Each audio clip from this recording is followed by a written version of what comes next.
ఆంధ్రాలో గానీ, తెలంగాణలో గానీ గుళ్ళపైన దాడులు గానీ, పూజారులపైన దాడులు గానీ, గుళ్ళో పనిచేసే వాళ్ళపైన దాడులు గానీ, ఇది గత కొన్ని సంవత్సరాల నుంచి జరుగుతున్నాయి. ప్రభుత్వాలు మారుతూనే ఉన్నాయి గానీ, ఈ దాడులు మాత్రం కంటిన్యూ అవుతున్నాయి. సో దీనికంటే ఎలాంటి చర్యలు తీసుకుంటే మంచిది? అంటే ఇప్పుడు ఇవాళ ఇక్కడ జరుగుతుంది, రేపు ఇంకో గుళ్ళో జరుగుతుంది, గుళ్ళు కాల్చేస్తున్నారు, తగలబెడుతున్నారు, ఇలా చాలా జరుగుతున్నాయి ఆంధ్రాలో కానీ, తెలంగాణలో. పర్టికులర్గా మన స్టేట్స్లోనే ఎక్కువ జరుగుతుంది.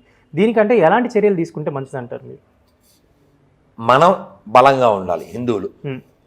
హిందువులు దృఢంగా ఉంటే, మన ధర్మాన్ని మనం పాటిస్తూ దాన్ని ప్రచారం చేస్తే, మనం ఎంత గొప్ప వారసత్వం కలిగి ఉన్నామో అది తెలియజెబితే, ఆ రెస్పెక్ట్తో విషయ జ్ఞానం కలిగి ఉన్న వాళ్ళు ఉంటే ఆటోమేటిక్గా ఇవన్నీ ఆగుతాయి. మనమేమో ఈ మంచి చెప్పకపోతే, ఈ అమృతం పంచకపోతే మరొకడు వచ్చి విషం ఎక్కిస్తాడు.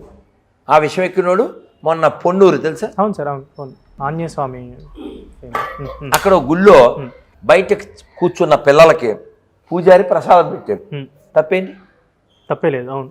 అయితే ఒక మతం మారిన గొర్రె పిల్లోడాడు, వాడు డాడీ వాళ్ళు ప్రసాదం పెట్టారు అన్నాడు. ఒక వ్యక్తి ఒకడికి ఆహారం పెడితే దెబ్బలు తినాల్సి రావడం అంటే అటువైపోడు ఎంత నీచుడై ఉంటాడు.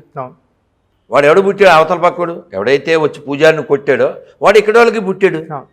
వాడు ఇప్పటికీ సర్టిఫికెట్లు హిందువే, ఇంటి పేరు లేకపోతే ఆడికి బతుకులేదు, క్యాస్ట్ వాడకపోతే ఆడికి మెతుకులేదు. సో వాడు ఇన్ని అన్నం ఒక పిల్లవాడికి ప్రసాదం రూపంలో అన్నం పెడితే కొట్టాడంటే ఆడికి ఏమి ఎక్కింది? బైబిల్ ఎక్కింది. బైబిల్ ఎక్కితే అలా దిగజారుతారు. కాబట్టి ఇంకో ఊళ్ళో ఇంకో గుడి కూల్చిన, ఇంకొక విగ్రహాన్ని కాల్చిన, తన్నిన, దీనికి కారణం ఏంటి? ఎడారి మత విశ్వాసాలు, ఎడారి మత పుస్తకాలు. వాళ్ళు మనోళ్ళే, ఫిజికల్లీ మనోళ్ళు, మెంటల్లీ మెంటల్ ఫెలోస్.